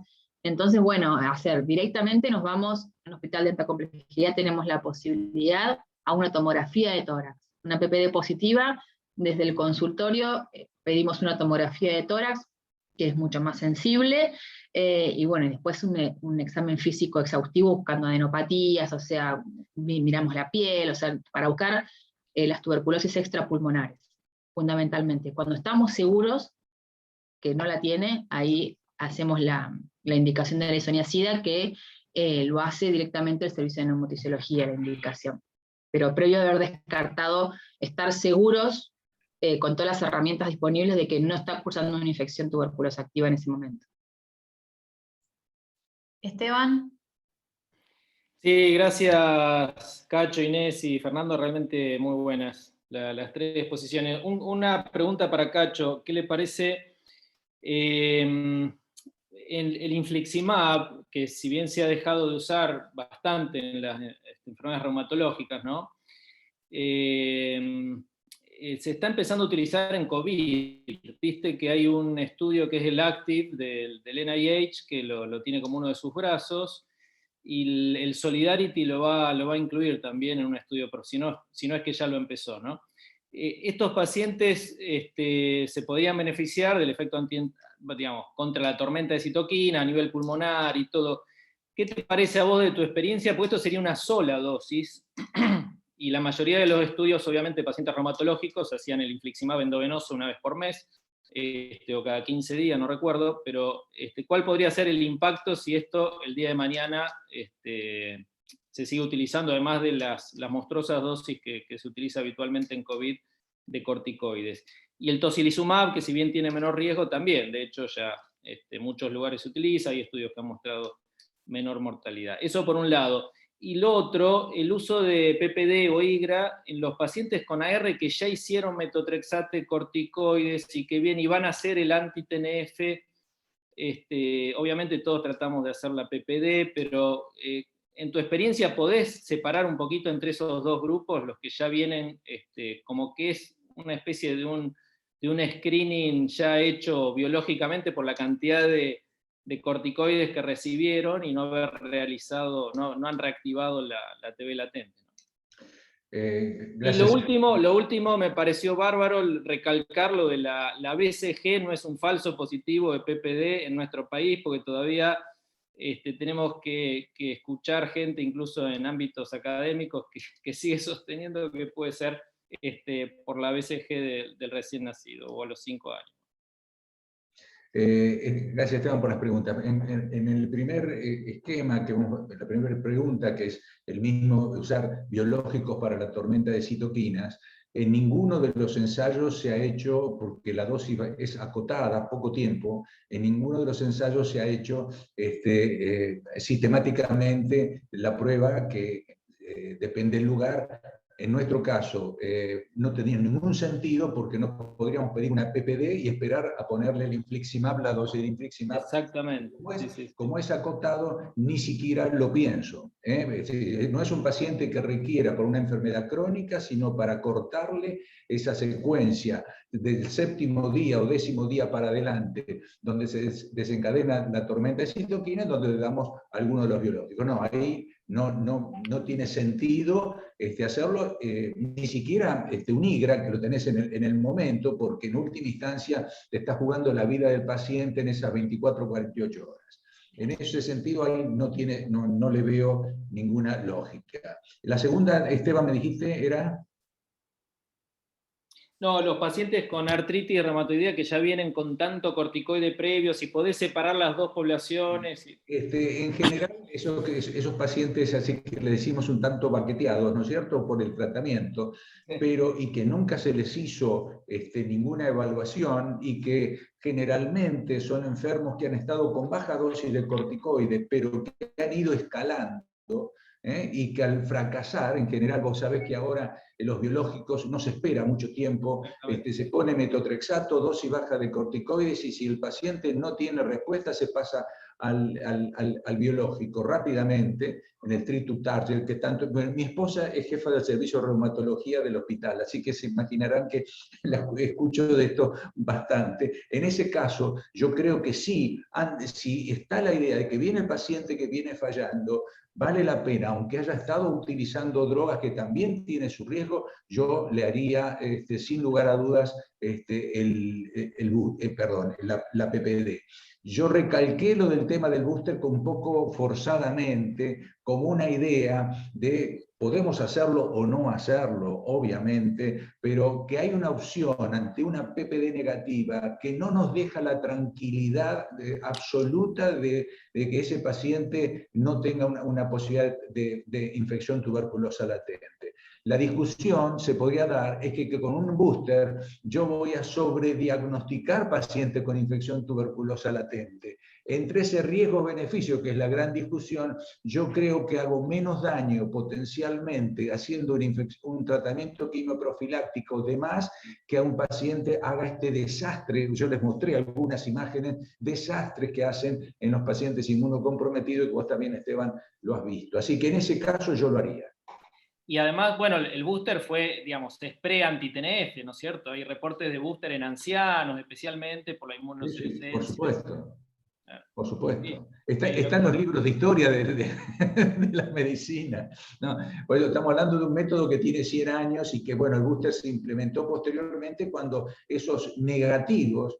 A ver, y algo que dijo, que lo recalcamos, nosotros cuando empezamos a hacer esto sistemáticamente, y no es crítica a nadie, ni voy a dar nombres, todas las PPD nos daban negativas.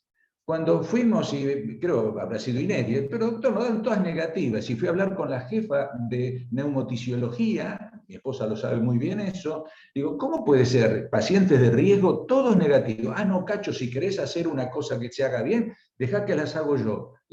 Y durante un tiempo, todos los derivados por nosotros hacía la jefa de servicio porque su personal de enfermería ya no tenía la costumbre de hacer el entrenamiento de lo que antes era hacer la PPD, lo hacían todos los enfermeros de todas las unidades sanitarias. Y ahí empezaron a aparecer las PPD bien hechas, ante tanto se entrenaba el nuevo personal. Así que lo del entrenamiento me parece esencial. A veces despreciamos un método barato, simple y todo porque lo hacemos mal simplemente. Bueno, gracias, Cacho. Bueno, Mati, ¿tenés una pregunta? Hola, ¿cómo va? Bueno, felicitaciones a los expositores, muy claro todo.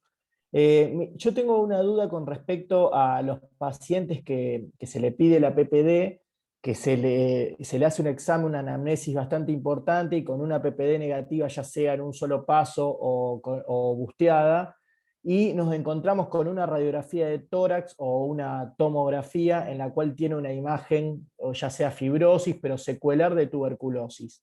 ¿Cuál sería la conducta ante ese caso en el cual yo hago un esfuerzo por los métodos que tengo al alcance, como una PPD, refuerzo la anamnesis con respecto al contactos con bacilífero? Tengo todo eso negativo, pero tengo una imagen de secuela. ¿Cuál es la posibilidad de reactivación en ese caso y cuál sería la conducta? Inés. Es simpático.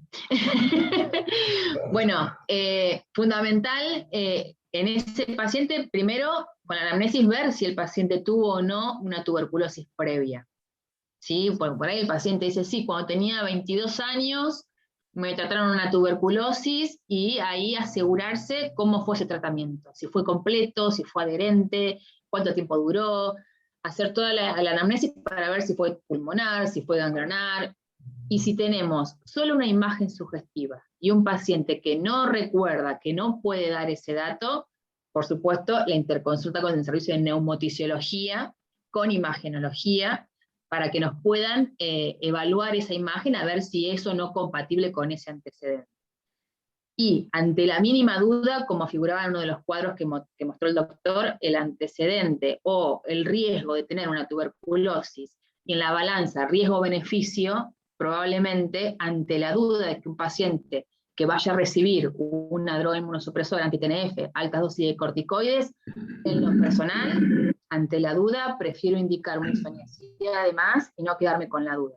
Pero por supuesto haber pasado por el servicio de imágenes, por el servicio de neumotisiología, con reumato, porque hay muchas artritis reumatoideas que tienen nódulos pulmonares y que son confundidores. Pero bueno, una evaluación interdisciplinaria, y ante la duda, por el riesgo que tenga este paciente de una alta mortalidad por realizar una tuberculosis diseminada o lo que fuere, prefiero indicar la isoniazida en ese escenario. Pero no a modo general, ¿sí? O sea, es todo muy de acuerdo a cada escenario de cada paciente en particular. Y una evaluación, por supuesto, interdisciplinaria, nunca solos. Si me permiten hacer un agregado. El caso que plantea Matías es el de las lesiones sugestivas, fibróticas sugestivas. O sea, que cuando nosotros nos topamos con estas imágenes en una placa de tórax o en una tomografía, acá se nos plantean dos preguntas. O ¿son lesiones fibróticas inactivas o es una tuberculosis con bacteriología negativa? Y para definir esto de lesiones fibróticas, nosotros hay varios ítems. Por ejemplo, deberían ser lesiones que tengan más de 5 milímetros y ser compatibles con tuberculosis antigua, o sea, que no ha sido diagnosticado antes y que nunca fue tratado. ¿Tá? Que sean bien definidas, que sean densas, que pueden ser nodulares o lineares, pero lo que no tienen que tener es compromiso alveolar ni cavidades. Puede tener retracción, pero no tienen que tener ni compromiso alveolar ni cavidades.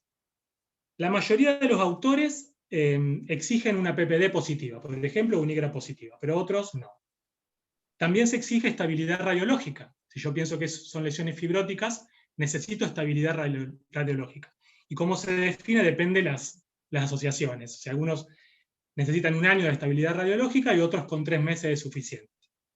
Y siempre que tenga bacteriología negativa, y obviamente sin síntomas compatibles de enfermedad. Entonces, en estos casos nosotros vamos a hacernos preguntas para evaluar 3 cuestiones. Primero, ver el tamaño, porque cuanto más grande es la lesión, más chances tenga de que ese paciente reactive. El otro, el tiempo de evolución, si nosotros podemos determinar si esta lesión es relativamente reciente o es bastante más vieja. Y tercer lugar, la competencia inmunológica. Muchas gracias. Perfecto. Bueno, voy a leer 3 preguntas del chat. Alguien dice, bueno, Carla, perdón, excelentes las charlas. Una paciente con artritis reumatoidea, en tratamiento con metotrexate, 15 miligramos semanal, y certolizumab, que desarrolla una tuberculosis pulmonar, se había realizado una PPD, era de 0, y la RX de tórax era normal, previo al tratamiento biológico. ¿Cuánto tiempo les parece a ustedes, después de iniciado el tratamiento para tuberculosis, podría reiniciar el metotrexate? Bueno, voy a responder más o menos. La idea es, lo ideal sería el tratamiento antituberculoso completo. Eso prácticamente, y sin medicación inmunosupresora, pero eso es prácticamente imposible porque lo único que logramos es activar la enfermedad autoinmune y por lo tanto la misma enfermedad activada ya de por sí es inmunosupresora.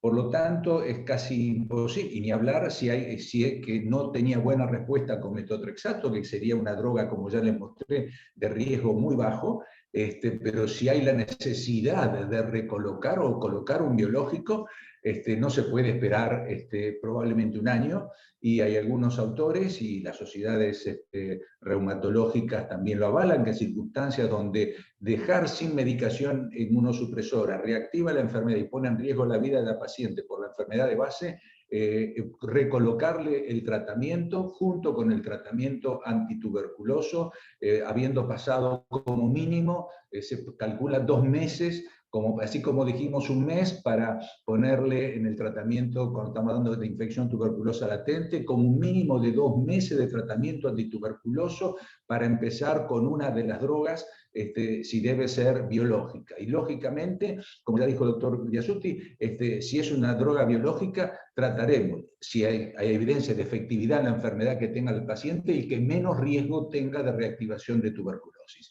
Si tengo que darle un anti-TNF porque tengo que darle un anti-TNF, trataría de buscar el etanercept. Y si tengo que utilizar otro, bueno, como también mostró el doctor Biasutti, quizás rituximab, donde la reactivación es muy grande para hepatitis, pero no tan importante como, por ejemplo, para tuberculosis. Así que, como mínimo, 2 meses de tratamiento, y si se pudiera esperar más antes de iniciarle, mejor, pero bueno, a veces no es posible empezar. Bueno, gracias, Doc. Hay otra pregunta. Bueno, hola a todos, de Mayra de Martín. Gracias por la exposición. En un paciente con sucesivas PPD mayores a 10, 3 por lo menos, que recibió hace 6 meses tratamiento para tuberculosis latente con isoniazida durante 9 meses, y ahora recibirá tofacitinib, con una tomografía normal y una nueva PPD de 16. ¿Cuál sería el manejo? Fernando, quizás, a ver qué te parece. ¿Cómo no? Bueno, el concepto es que las quimioprofilaxis las podemos realizar las veces que consideremos necesario, o sea, no hay un limitante. Lo cierto es que si el paciente terminó una quimioprofilaxis hace 6 meses y está en un nivel, tenemos que evaluar cuáles fueron las chances de que en esos 6 meses el paciente pueda haber contraído la enfermedad o haberse infectado nuevamente por tuberculosis. Y eso depende de varias cuestiones que nosotros podemos analizar. ¿Dónde vive el paciente? ¿Qué es lo que realiza? Por lo tanto, es muy poco probable que dependiendo del medio donde viva, ¿no? Pero en un país de moderada endemicidad, que se haya vuelto a infectar con el bacilo de la tuberculosis en solo 6 meses. De todas formas, insisto, el tratamiento de quimioprofilaxis latente lo podemos indicar tantas veces nosotros consideremos necesario. En este caso en particular, me parece que podríamos soslayarlo. No sé qué opinan los colegas.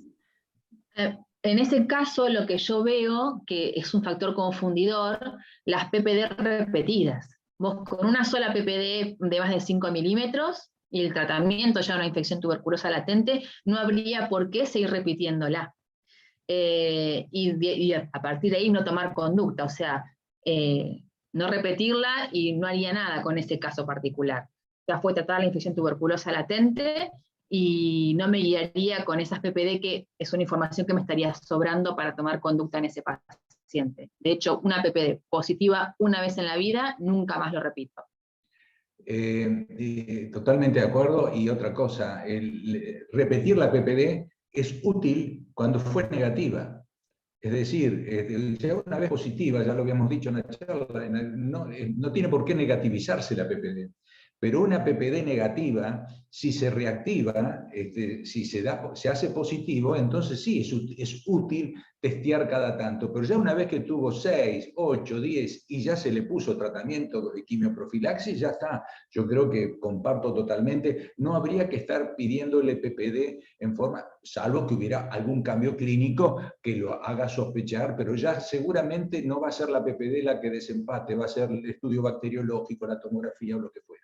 Pero no hay que repetir PPD positivas en forma permanente. Sí puede ser útil las PPD negativas, hacerlos anualmente para los trabajadores de salud, en algunos lugares que pueden haber riesgo, y para los que tienen biológicos. Ahí sí, si da negativa, es útil buscar hasta encontrar la positividad. Y ojalá que nunca.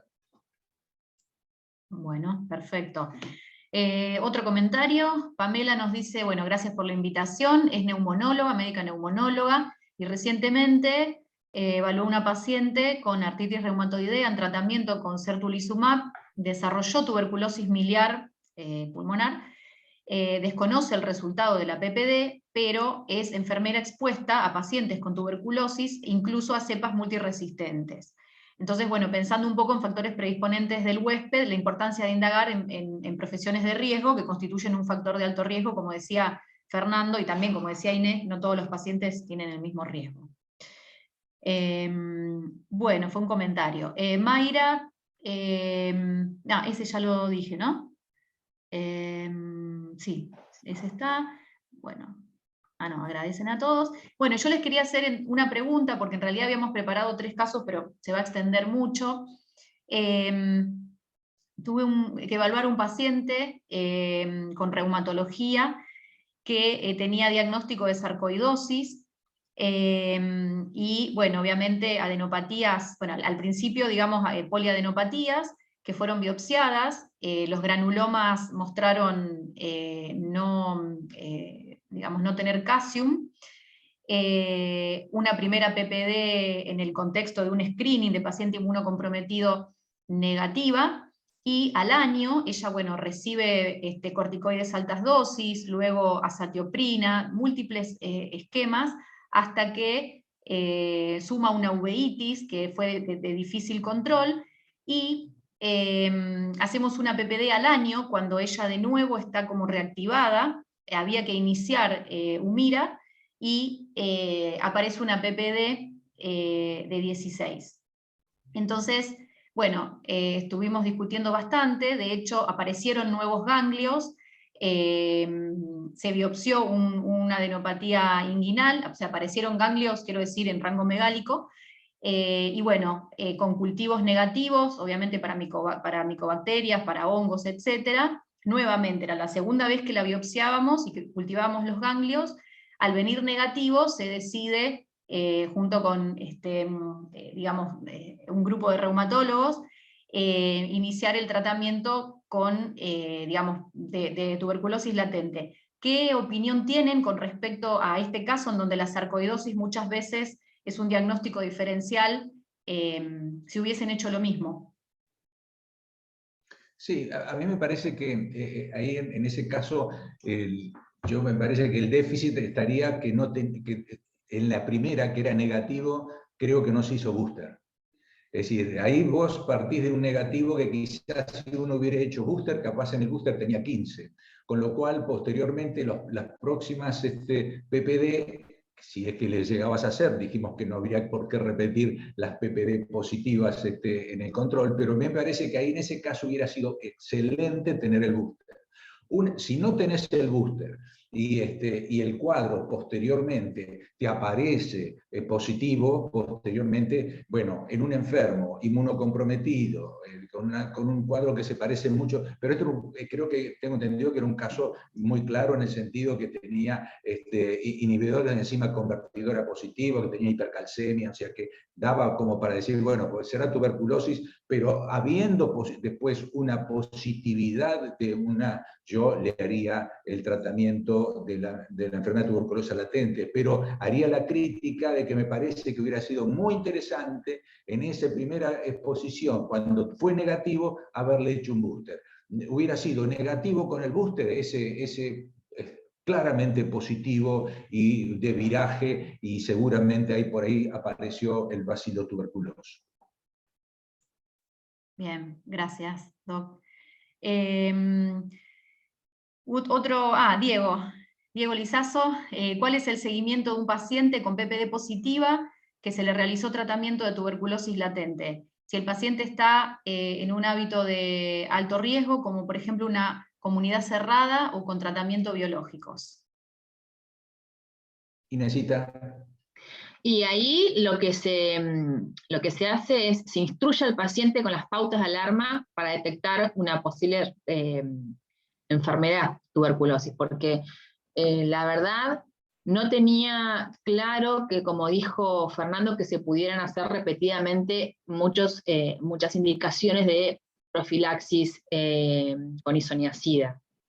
Normalmente nosotros hacemos un evento de indicación, no es que hacemos repetidamente la indicación de profilaxis cada 6 meses, cada 9 meses, o sea, por 6 meses, 9 meses, si el paciente, no sé, tenía una AR hoy, con metotrexato y corticoides, que tiene hoy una PPD de 8, le indicamos la profilaxis con isoniazida por 6-9 meses.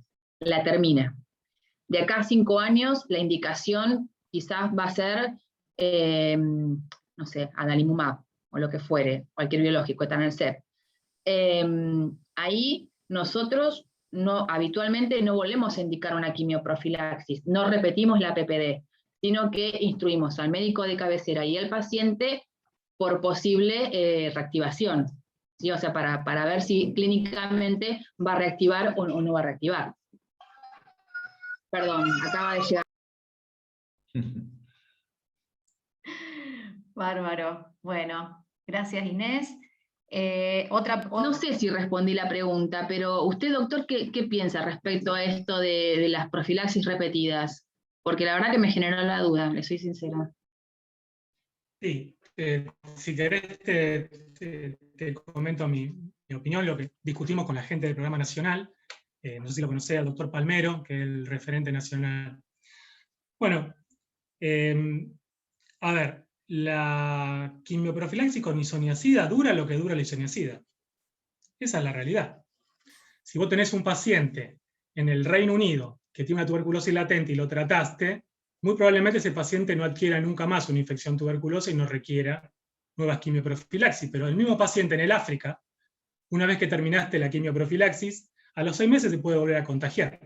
De hecho, hay una indicación de la OMS en los pacientes HIV, en lugares de alta endemicidad, arriba de 100-150 casos cada 100.000 habitantes, como por ejemplo el África, en prolongar la isoniazida, más de 9 meses, 12 y hasta 36 meses.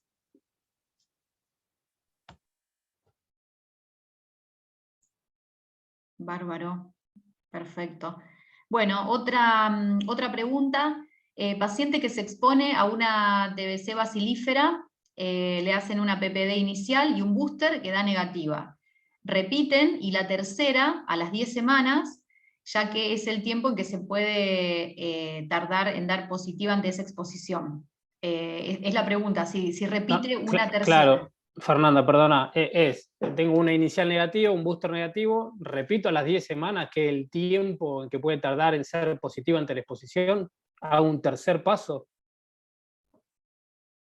Diego, el tema es que cuando es muy cercano a la exposición, la PPD, ahí te va a dar seguramente, yo lo mostré en una unidad positiva, te va a dar negativo porque necesita un tiempo para estimulación inmunogénica, que debiera pasar más o menos no menos de 8 semanas para darle tiempo para la PPD. Así que el tema es, si te viene dando negativo las dos que le hiciste, yo creo, en mi caso, ahí tendremos que recurrir de nuevo a Fernando, creo que está indicado, a no tener IGRA, poder testearlo porque es una paciente de muy alto riesgo por estar expuesto ya de por sí, aunque no tenga de estar expuesto, uno tendría que estar muy atento, si no tiene enfermedad, como siempre descartado, de poderle hacerle la profilaxis. Así que si los 3 tiempos es válido, se lo vamos a preguntar a Fernando. Dale.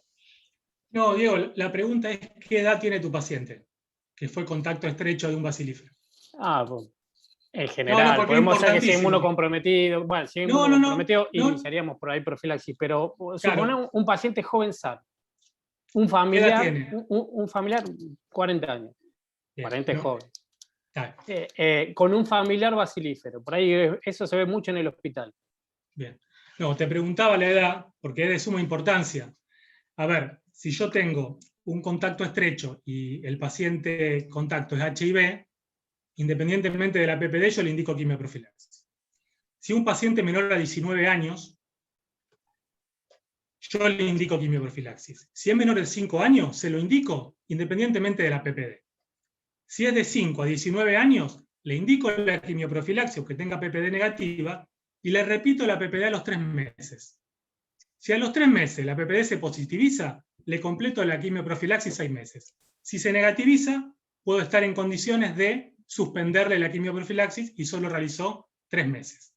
Si es un paciente mayor a 19 años, yo puedo esperarlo. Lo espero a los 3 meses si se quiere y le hago nuevamente una PPD, pero no lo trato inicialmente. ¿Me explico? No sé si contesto tu pregunta. Sí, está perfecto. Sobre todo por el riesgo de toxicidad, por el tema de las edades. Paciente mayor a 19 años, inmunocompetente, contacto bacilífero, le hago PPD, negativa, lo espero. Bien. Y al tercer mes repito, negativa suspendo, positiva sigo 6 meses. Al tercer mes repetís negativa, seguís sin hacer nada, porque a ese no hiciste nada ya. Perfecto. Bien.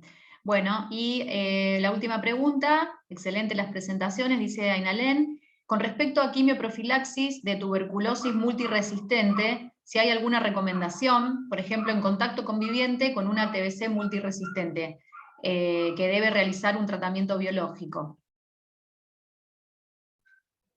Linda pregunta, bueno, obviamente si es multiresistente, también va a ser una pregunta que vamos a tener que recurrir a Fernando, pero si es multiresistente, obviamente que los esquemas que estamos utilizando normalmente no están considerando la multiresistencia.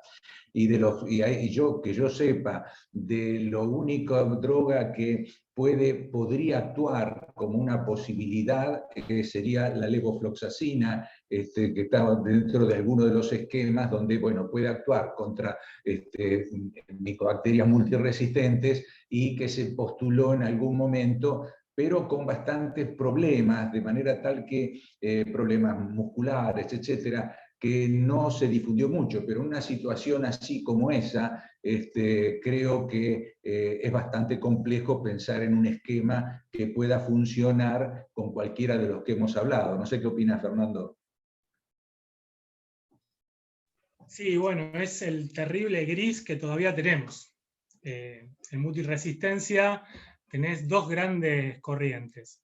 Las que se amparan en los verdaderos efectividad que demostró la levofloxacina, de un 90% de efectividad, casi lo mismo que una isoniazida en tuberculosis sensible, hasta lo que se escudan en decir, no, bueno, vamos a esperar a ver cómo evoluciona, vamos a tener una conducta proactiva. De elegir se puede utilizar levofloxacina en monodroga o la combinación de levofloxacina más etambutol con el objeto de subir, digamos, mejorar el tema de evitar resistencias a la levofloxacina. El tema es que debemos estar totalmente seguros de que el paciente fuente sea sensible a levofloxacina, o sea, sensible a quinolonas. Eso es una condición sine qua non. O sea, yo un paciente con una multiresistencia que todavía no pude descartar la resistencia a quinolonas, no le indico levofloxacina de entrada, espero por lo menos ese dato.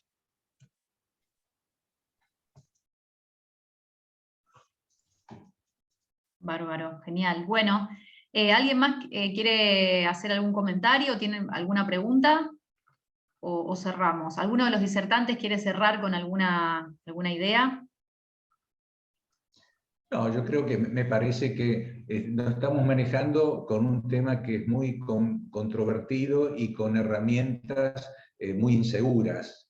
A mí me parece que, bueno, si ni siquiera podemos hablar de incorporar así rápidamente IGRAS, porque solamente están prácticamente restringidos a los protocolos de investigación de drogas biológicas, en donde a los pacientes, obviamente, ahora, como dijiste vos, Fernando, las drogas nuevas que han aparecido, los biológicos, han tenido menos cantidad de tuberculosis, pero a estos se los excluye cuando del biológico en la evaluación, si en la evaluación aparece que tiene una enfermedad tuberculosa latente, por lo tanto no le pasa como el infliximab. El infliximab nadie bloqueó nada, ¿ves? Ahora sí se toma en cuenta esas cosas. Entonces lo que falta es una metodología accesible y que nos pueda dar una precisión mucho mayor. Yo tenía, y lo sigo poniendo, una gran expectativa en lo que es la proteómica,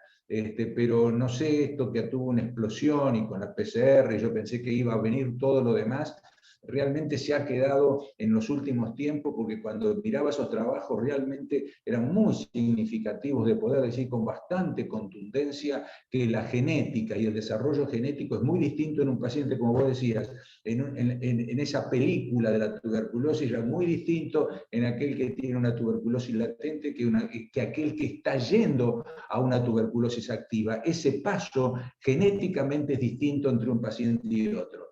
Espero que podamos disponer de una metodología que haga esto más preciso, porque la tuberculosis bueno, va a seguir siendo un problema por mucho, mucho tiempo. De mi parte, muchas gracias por la invitación. Ha sido un gusto haber compartido con ustedes esta noche. Muchas gracias.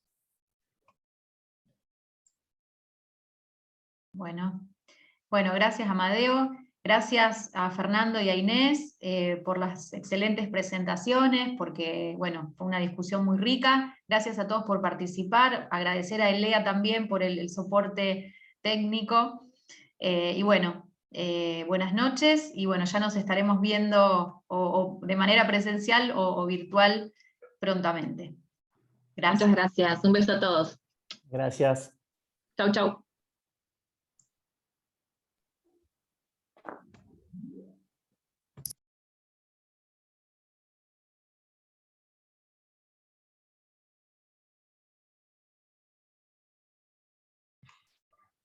Bueno, Fer. Bueno, Doc, muchísimas gracias, excelente. Gracias. Como siempre, un gusto. Que hayan cumplido con las expectativas. Bueno, un beso grande. Saludos a todos y nos estaremos viendo. Nos vemos, gracias. Chao. Chao. Chau, chau.